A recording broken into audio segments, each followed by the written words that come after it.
Good morning and welcome back to the New Zealand Space Agency, where today I have decided that the engine failures were the cause of me forgetting what ullage is. But first, I have one more fact about New Zealand for today. That being, New Zealand has a large Maori population and is one of the centers of the Polynesian populations in the Pacific.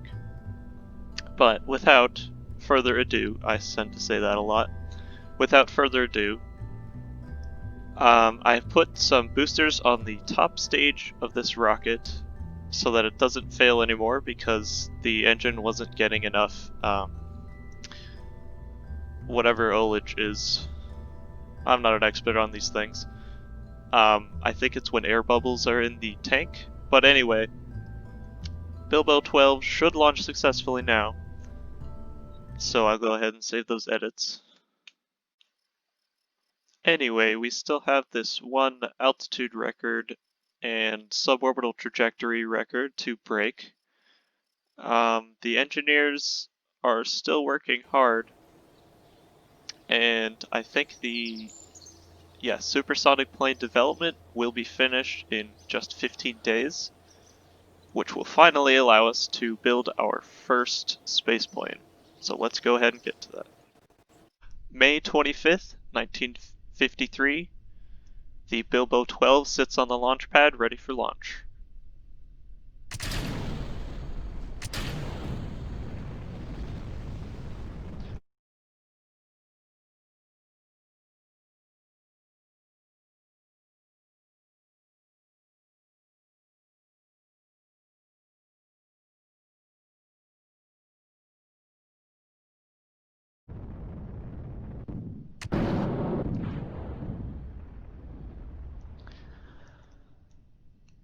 Unfortunately, that does not appear to have worked.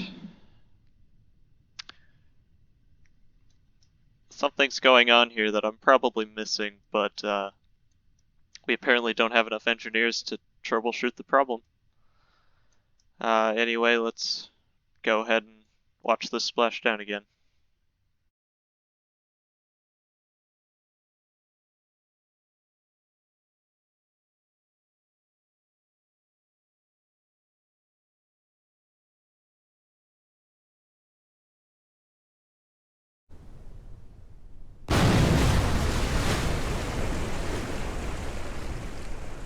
Splashdown of Bilbo 12, 5 minutes after launch.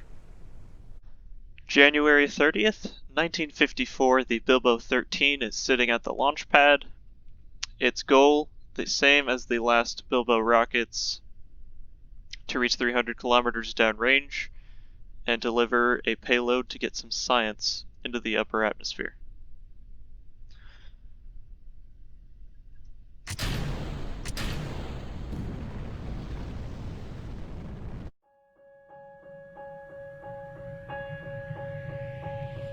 The act of moving onward means we pass these signposts.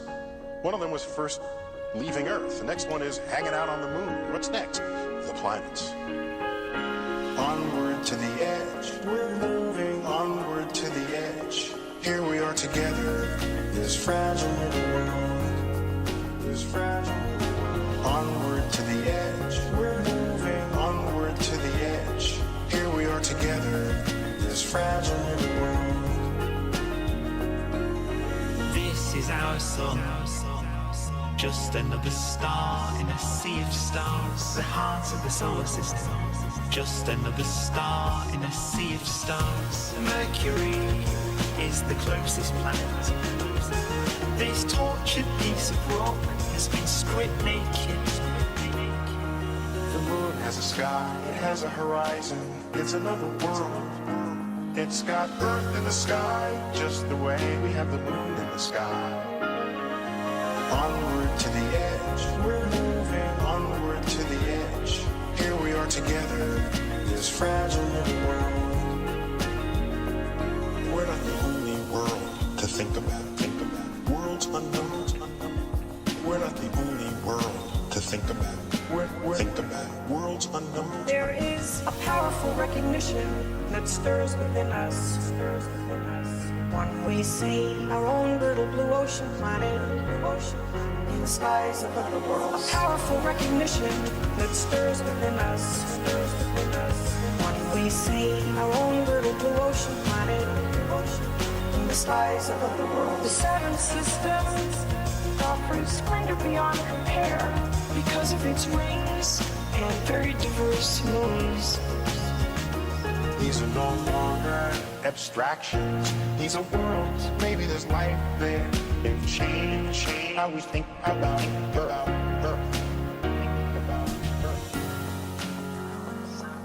Our own little blue ocean, our own little blue ocean planet. The mote of dust suspended in a sunbeam, the pale blue dot. Onward to the edge. We're moving onward to the edge. Here we are together. This fragile little world.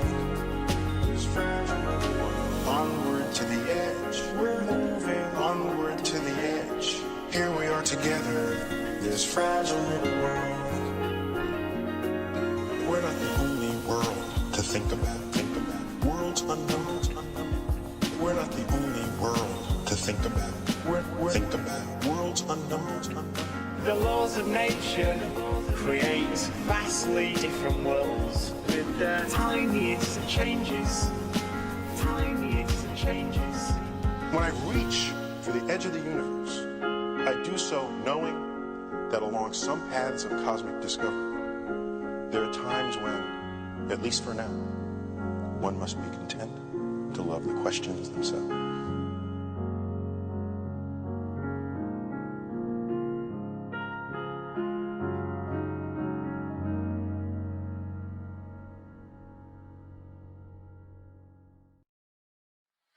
Say, do you like mystery stories? Well, we have one for you. The concept? Relativity. That strange, fantastic relationship between time, distance, and math. Before we're finished, I think you'll agree that truth is stranger than the strangest fiction. Why do the stars shine? Why does the galaxy light up? E equals mc squared. That is the engine that lights up the stars. Energy turns into mass. E equals mc squared. That is the secret of the stars. That is the secret of the stars. Now listen carefully. The faster you move, the heavier you get. The energy of motion turns into m, your mass. Energy of motion. Energy equals mass times the speed of light squared. An awful lot of energy for a tiny amount of mass. Light travels at the same speed, no matter how you look at it. No matter how I move relative to you, light travels at the same speed. No matter who is doing the measurement, and no matter what direction you are moving, the speed of light is the same. The speed of light is the same, no matter what direction or how fast. As you travel faster, time slows down. Everything slows down. Time slows down when your time passes at a different rate. Clocks run slow. It's a monumental shift in how we see. Okay, I'm back a day later and in 1955, I believe, to discuss a couple things that I've been doing behind the scenes. Number one, the problem with the second stage engine's lighting was entirely my fault because I was not activating the stage soon enough after the last stage. Because something about fuel in these tanks is that as soon as the first stage engine stops firing, then the fuel in the top is going to move all the way up to the top of the stage and not going to get the engine any fuel. So the way that I fix that is I just have to light the second stage right before the last one stops firing. But something that was a legitimate issue was with the real antennas mod, and so I had to uninstall that and go in and stick an antenna from the remote tech mod to fix the issues. But nevertheless, you can see I've launched quite a few rockets to fix the issues, but I think this one should, by all accounts, be able to work. We're running very, very low on money, but I think we can get this one to 300 kilometers, which should net us 6,000 funds. And without further ado, let's get this out onto the launchpad. September 2nd, 1955, the Bilbo 19 is on the launchpad. New Zealand quite literally cannot afford to launch any more rockets after this one, so the space program rests in the hands of this mission.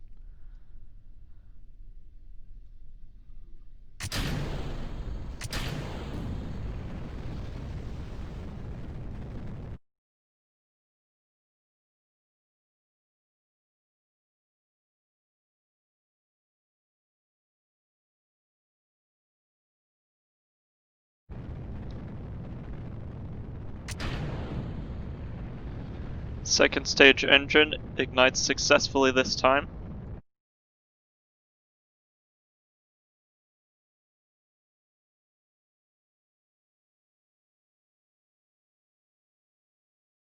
As the second stage engine runs out of fuel, the rocket's final trajectory is almost at 500 kilometers in the air, which more than exceeds the goal set by the mission parameters. Quite relieved that this actually worked this time. I was afraid the Prime Minister is probably going to have us all executed for failing to get to the moon before the Americans or the Soviets. Of which we have some catch up to do after this mission, probably.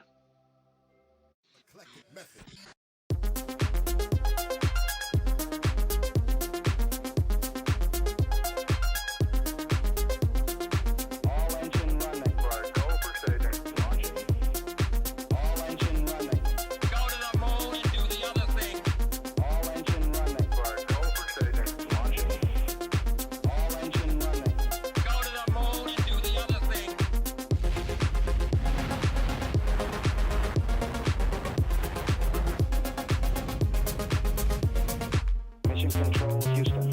All up blazes across the heavens. 2,195 feet per second. Fuel cells were used on these missions.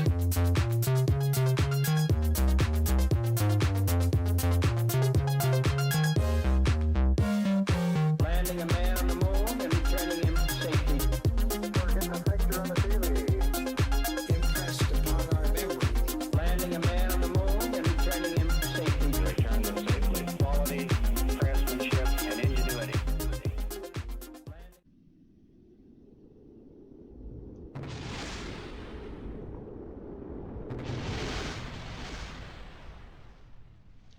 12 minutes after launch, the Bilbo 19 burns up on re-entry, the first rocket to do so.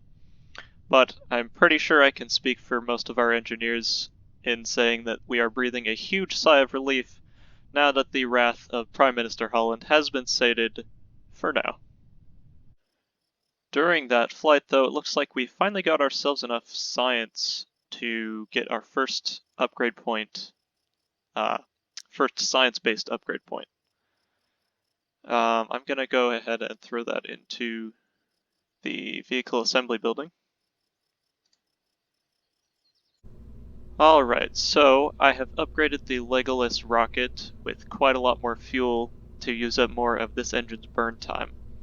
Its failure rate is quite high. We have a 1 in 5 chance of this failing, but hopefully this mission can... we don't have enough money. Where did all our money go?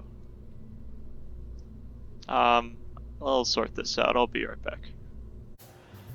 Okay, I'm back, and after some evaluations, the Prime Minister especially has pushed us to start building the Zealander 1. Since we have a bunch of contracts related to crewed flights, and we are quickly running out of money, with just 800 funds left.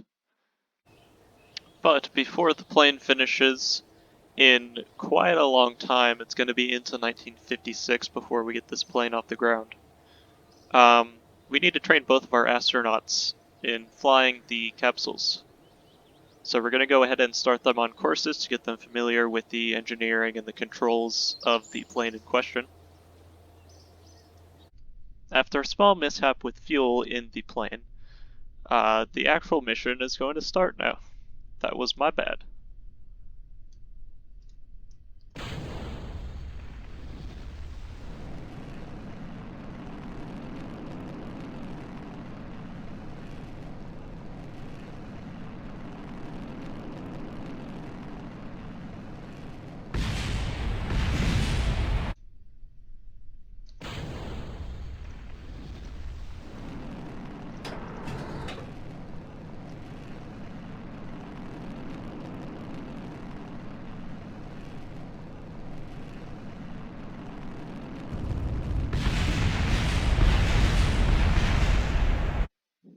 After a close analysis of the launch pad, the engineering team has just decided to air launch the plane anyway from a larger carrier to avoid any landing gear issues.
Well, it splashed down in the water safety, and Yefim is uninjured, so that could count as a success if you really wanted it to. I guess we'll continue this next time. See you later.